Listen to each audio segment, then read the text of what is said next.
তুমি জানো না রে দুলদুল, আমি আমার আব্বারে ছাড়া ঘুমাইতে পারি না। আমি ঘুমাইবো কারে লয়া রে? সবাই কাঁদতেছে চিৎকার কইরা, চিৎকার করে কাঁদতেছে।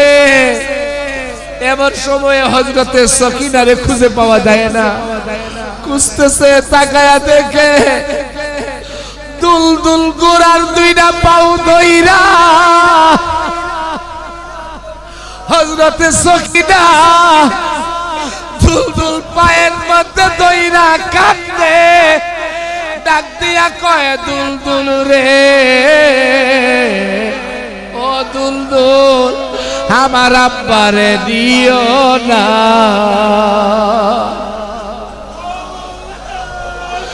দুলদুল রে, তুমি আমার চাচু আব্বাস রে দিছো, আনো নাই ফিরত। আমার ভাই আলী আকবর রে দিছো, আনো নাই। আমার ভাই কাসেম রে দিছো, আনো নাই। আমার আব্বারে নিও না। ও দুলদুল আমার আব্বারে নিও না। তুমি জানো না রে দুলদুল, আমি আমার আব্বারে ছাড়া ঘুমাইতে পারি না। আমি ঘুমাইবো কারে লয়া রে? কে আমারে ঘুম পাড়াবে? কে আমারে আদর করবে? কে আমার মাথায় হাত বুলাইয়া দিবে? কে আমার বাবার আদর দিবে?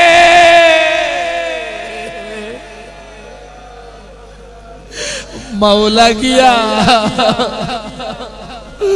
হযরতে সকিনারে বুকের মধ্যে জড়াইয়া উঠাইয়া ডাক দিয়া কয় মাগো মা, ও মা, তোমার আব্বুরে বিদায় দাও। দেখে বলে আব্বু,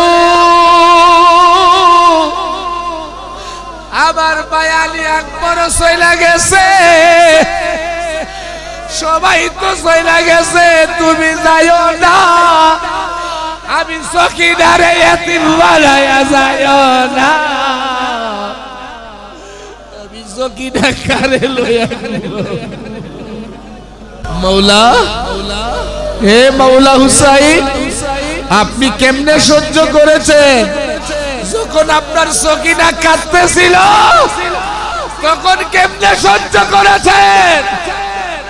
যখন আপনার সকিনা দুলদুলের গুড়াই ধরে কাঁদতেছিল আপনি কেমনে সহ্য করেছেন? যখন আপনার আলী আসগরের গলা দিয়া তীর প্রবেশ করেছিল তখন কেমনে সহ্য করেছেন?